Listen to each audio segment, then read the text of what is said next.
মঙ্গলবার ভোররাতে হঠাৎ করেই বিস্ফোরণের এক ভয়াল শব্দে কেঁপে ওঠে ইরানের ঐতিহাসিক শহর ইস্পাহান।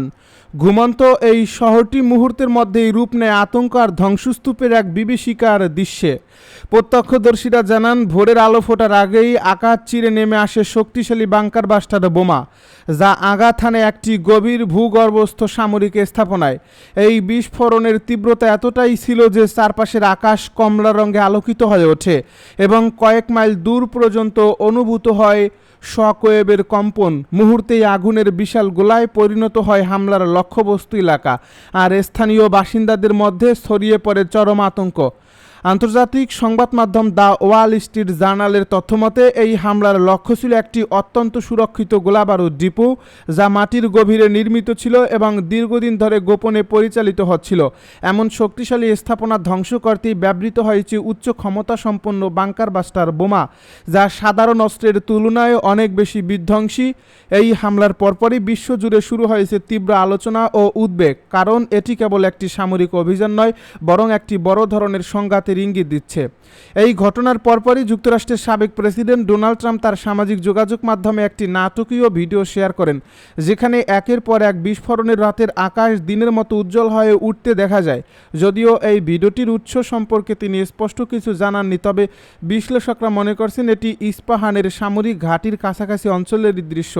এই ভিডিওটি প্রকাশের পর বিশ্বজুড়ে নতুন করে উত্তেজনা ছড়িয়ে পড়ে এবং ঘটনাটির গুরুত্ব আরও বেড়ে যায়। বিশেষজ্ঞদের ধারণা, এই হামলার মূল লক্ষ্য ছিল ইরানের সম্ভাব্য ইউরেনিয়াম ভান্ডার। গোপন সূত্রের বরাতে জানা গেছে, ইরান নাকি প্রায় 540 কেজি উচ্চমাত্রার সমৃদ্ধ ইউরেনিয়াম একটি ভূগর্ভস্থ চ্যানেলে সংরক্ষণ করে রেখেছিল।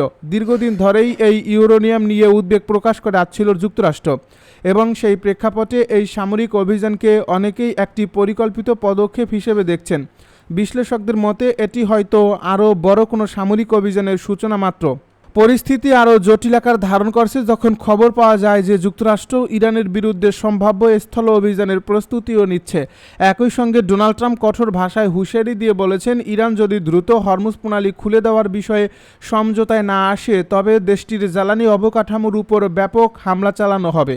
এমনকি ইরানের তেল সম্পদের উপর নিয়ন্ত্রণ নেওয়ার ইঙ্গিতও দিয়েছেন তিনি, যা এই সংকটকে আরও গভীর করে তুলেছে। অন্যদিকে ইরানও চুপ করে বসেন। এই মধ্যপ্রাচ্যে তাদের মিত্র শক্তিগুলোর সহায়তায় পাল্টা আঘাত হানতে শুরু করছে তেহরান। লেবানন ও ইয়েমেন ভিত্তিক সশস্ত্র গোষ্ঠীগুলোর সহযোগিতায় ইসরায়েল এবং পারস্য উপসাগরীয় অঞ্চলের বিভিন্ন স্থানে ড্রোন ও ক্ষেপণাস্ত্র হামলা চালানো হচ্ছে। বিশেষ করে ইসরায়েলের গুরুত্বপূর্ণ বন্দর শহর হাইফা ও তেল অবকাঠামোয় লক্ষ্য করে হামলার খবর পাওয়া গেছে, যা পরিস্থিতিকে আরও জটিল উত্তপ্ত করে তুলছে। এছাড়াও উপসাগরীয় অঞ্চলের বাণিজ্যিক রুটগুলো এখন ঝুঁকির মুখে পড়ছে। মঙ্গলবার দুবাই বন্দরের কাছে একটি তেলবাহী ট্যাঙ্কারে সরাসরি হামলার ঘটনা ঘটেছে, যা আন্তর্জাতিক বাণিজ্য ও জ্বালানি সরবরাহ ব্যবস্থার জন্য বড় ধরনের হুমকি হিসেবে দেখা হচ্ছে। এই ধরনের হামলা কেবল আঞ্চলিক নয়, বরং বৈশ্বিক অর্থনীতিও বড় প্রভাব ফেলতে পারে বলে আশঙ্কা করছেন বিশ্লেষকরা।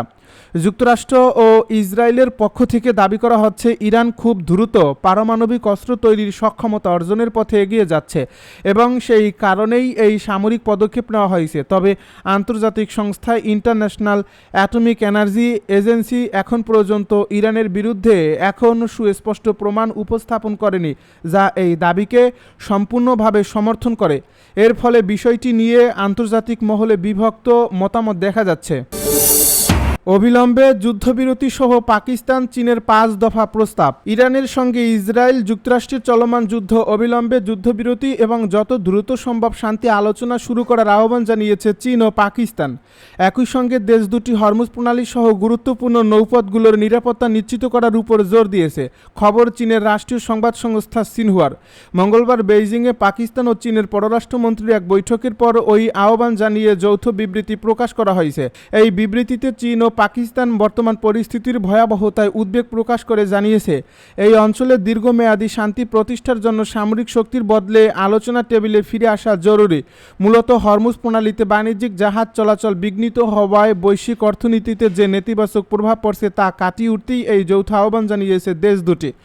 পাকিস্তানের পররাষ্ট্র মন্ত্রণালয় জানিয়েছে, মধ্যপ্রাচ্যে শান্তি ও স্থিতিশীলতা ফিরিয়ে আনার লক্ষ্যে আজ দুই দেশ একটি 5 দফা উদ্যোগ ঘোষণা করছে। এই প্রস্তাবের মূল লক্ষ্য হল উত্তেজনা কমিয়ে কূটনৈতিক আলোচনার মাধ্যমে সংকটের সমাধান করা। চীন ও পাকিস্তানের এই 5 দফার উদ্যোগ হচ্ছে বেইজিংয়ে আলোচনার পর পারস্য উপসাগর ও ইরানের শান্তি ও স্থিতিশীলতা পুনরুদ্ধারের লক্ষ্যে চীনের পররাষ্ট্রমন্ত্রী ওয়াং ই এবং পাকিস্তানের পররাষ্ট্রমন্ত্রী ইশাকদার 5 দফার একটি উদ্যোগ প্রকাশ করেছেন। 1. মধ্যপ্রাচ্যে অবিলম্বে যুদ্ধ বন্ধ এবং সংঘাত ছড়িয়ে পড়া ঠেকাতে পদক্ষেপ গ্রহণের আহ্বান জানায় চীন ও পাকিস্তান। 2. ইরান ও উপসাগরীয় দেশগুলোর সার্বভৌমত্ব ও নিরাপত্তা নিশ্চিত করার পাশাপাশি শীঘ্রই শান্তি আলোচনা শুরু করা উচিত। উভয় দেশ বলেছে এই আলোচনা শুরু করার উদ্যোগে সব পক্ষকে সমর্থন জানাবে চীন এবং পাকিস্তান। 3. বেসামরিক নাগরিক এবং সামরিক নয় এমন লক্ষ্যবস্তুতে হামলা অবশ্যই বন্ধ করতে হবে। 4. হরমুজ প্রণালীতে নৌ চলাচল পথ নিরাপদ করতে হবে। 5. জাতিসংঘ সনদের সঙ্গে সংগতি রেখে একটি বিস্তৃত শান্তি কাঠামো প্রতিষ্ঠা করতে হবে। কেবল ডোনাল্ড ট্রাম্পের শর্ত অনুযায়ী এই যুদ্ধ শেষ হবে জানালো মার্কিন প্রতিরক্ষা মন্ত্রী। মার্কিন প্রতিরক্ষা মন্ত্রী পিট হেগসেথ বলেছেন, যুক্তরাষ্ট্র এই যুদ্ধের এমন একটি সমাপ্তি চায় যা প্রেসিডেন্ট ট্রাম্পের শর্ত অনুযায়ী হবে এবং মার্কিন স্বার্থে পুরোপুরি রক্ষা পাবে। খবর আল জাজিরার।